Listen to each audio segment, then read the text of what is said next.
তুই কি বিয়ে দিয়ে লোক? তুই চাকরি করে বিয়ে দিয়ে? আজকের একটি গুরুত্বপূর্ণ খবর বরিশাল থেকে। বরিশালের লাইটহাট ঘাট এলাকায় এক গাড়ি চালকের সঙ্গে চাঁদাবাজির অভিযোগ উঠেছে। অভিযোগ অনুযায়ী লাইটহাট ঘাট এলাকায় একটি গাড়ি চলাচলকালে একদল ব্যক্তি গাড়িটি আটকে চালকের কাছে চাঁদা দাবি করে। ঘটনার সময় গাড়ি চালকের প্রতিবাদ জানান এবং পুরো ঘটনাটি মোবাইল ফোনে ভিডিও ধারণ করেন। পরে সেই ভিডিও সামাজিক যোগাযোগ মাধ্যমে ছড়িয়ে পড়লে বিষয়টি নিয়ে ব্যাপক আলোচনা ও সমালোচনা শুরু হয়। ভিডিওতে দেখা যায় গাড়ি চালক চাঁদাবাজের উদ্দেশ্য করে প্রশ্ন করেন, তোমরা কি বিআরটিএর লোক? জবাবে অভিযুক্তরা নিজেদের পরিচয় দিতে গিয়ে দাবি করেন তারা নাকি এই এলাকার টেন্ডার নিয়েছেন, আর সেই পরিচয় দেখিয়ে তারা চাঁদাবাজ আদায় করছেন বলে ভিডিওতে উল্লেখ করা যায়। তুই কি বিয়ে দিয়ে লোক? তুই চাকরি করে বিয়ে দিয়ে?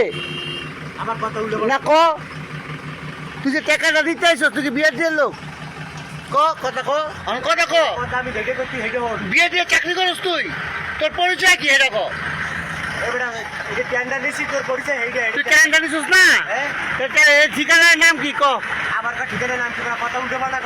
যে টেন্ডার নিছিস ঠিকানার নাম কি ক? তুই যে বিয়ে দিয়ে লোক কিনা? এটা তো বিআইডব্লিউর আন্ডারে।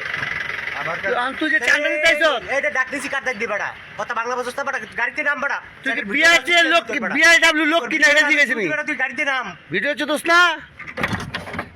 ভিডিও চোদস রাখ, তোরে দেখাইতেছি ওখানে, তোর এটা ভাইরাল করে দেবো রাখ, জোতা লইলি ভাইরাল করবে বেটা নাম তুই দিই নিছে নাম।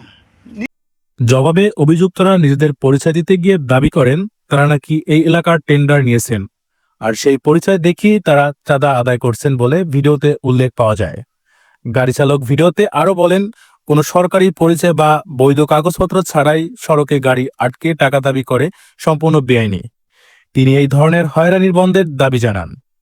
এদিকে ভিডিওটি সামাজিক যোগাযোগ মাধ্যমে ছড়িয়ে পড়ার পর স্থানীয়দের মধ্যে ক্ষোভের সৃষ্টি হয়।